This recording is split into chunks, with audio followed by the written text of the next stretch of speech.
अनुसंधान का पहला चरण। Establish an open research working group. इस समूह का मुख्य कार्य अनुसंधान समुदाय, व्यापक प्रतिनिधित्व और अनुभवी मार्गदर्शन करना है। Create an action plan. एक कार्य योजना बनाएं।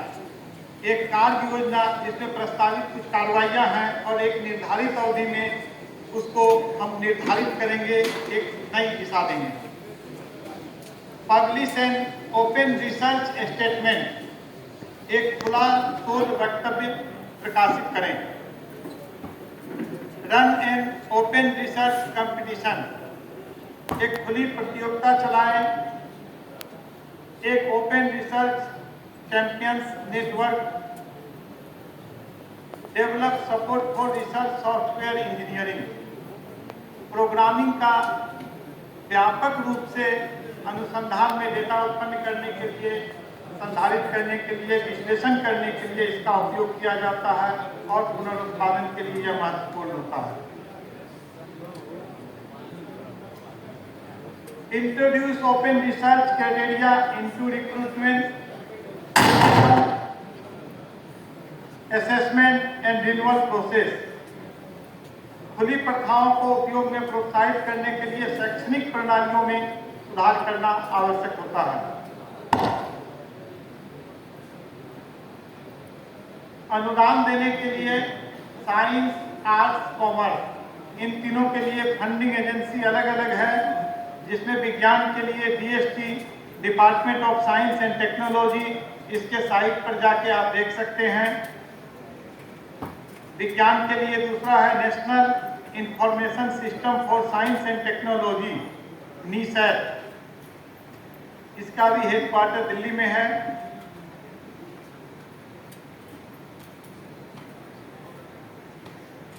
अनुसंधान एंड विकास, रिसर्च एंड डेवलपमेंट, अखिल भारतीय तकनीकी शिक्षा परिषद के लिए यह है। Council for advancement of people's action and rural technology, CAPART. ICAR, Indian council of agricultural research, Indian council of medical research, council of scientific and industrial research, CSIR जिसे कहते हैं, defence research and development organisation, DRDO।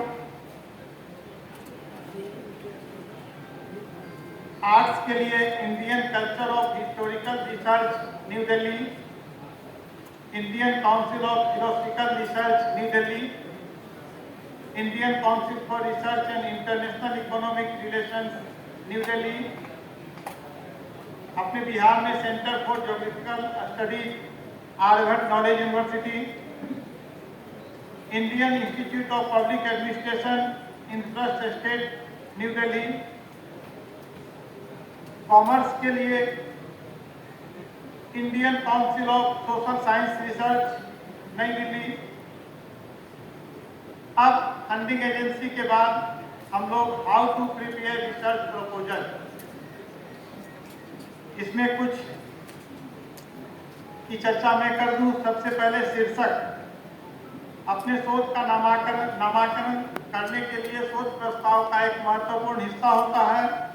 यह उपयोगकर्ताओं को 25 या उससे कम शब्द में बताना चाहिए कि आप क्या शोध करना चाहते हैं और इसी पर शोध क्यों करना चाहते हैं, आप इसे कैसे करना चाहते हैं। यह शीर्षक उसके लिए प्रासंगिक हो। एब्स्ट्रैक्ट सार। आपका शोध प्रस्ताव पूरी तरह 5000 से 25,000 शब्दों के बीच कहीं भी हो सकता है, इसीलिए अपने पूर्ण दस्तावेज का इसमें आप अपना सारांश दे सकते हैं। AIIMS and objective. इस खंड में आपको अपने शोध परियोजना के शीर्षक का विस्तार करना चाहिए, जिससे अपने शोध के उद्देश्य की पूर्ति, शोध का उद्देश्य को आपको स्पष्ट करना चाहिए। इसके प्रश्न का विस्तृत विवरण, शोध का उद्देश्य, शोध के प्रति अपना दृष्टिकोण, ये तीनों क्लियर होना चाहिए। बैकग्राउंड, पृष्ठभूमि।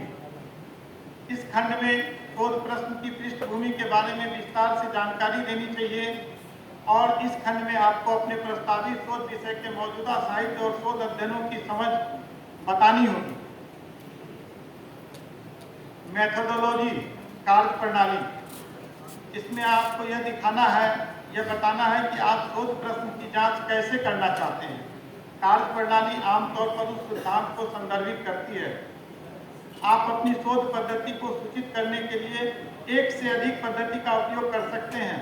उसकी ये वजह भी आपको बतानी होगी कि इसकी आवश्यकता क्यों है। शेड्यूल एंड टाइमलाइन, आपको यह भी दिखाना चाहिए कि एक निश्चित समय सीमा के अंदर में आपका शोध संभव होगा। एथिकल अप्रोच, नैतिक स्वीकृति, संसाधन, आपको ये काम करने के लिए ये बताना है कि शोध को करने के लिए आप उपयुक्त और सक्षम हैं। आपको इस बात की भी चर्चा करनी होगी कि आपके पास कौन से संसाधन हैं जो इस शोध को संभव करेंगे। अंत में बजट, शोध को करने के लिए बजट की आवश्यकता होती है। तो बहुत से में बजट की जरूरत नहीं भी होती है, बहुत से में होती है। तो उसके लिए आपको वित्त के लिए अप्लाई करने की आवश्यकता होती है। उसका स्ट्रक्चर के लिए अभी हमारे बड़े भाई जितेंद्र बाबू ने बताया है कि इसके स्ट्रक्चर की भी चर्चा कर देनी जरूरी होती है। बहुत बहुत धन्यवाद।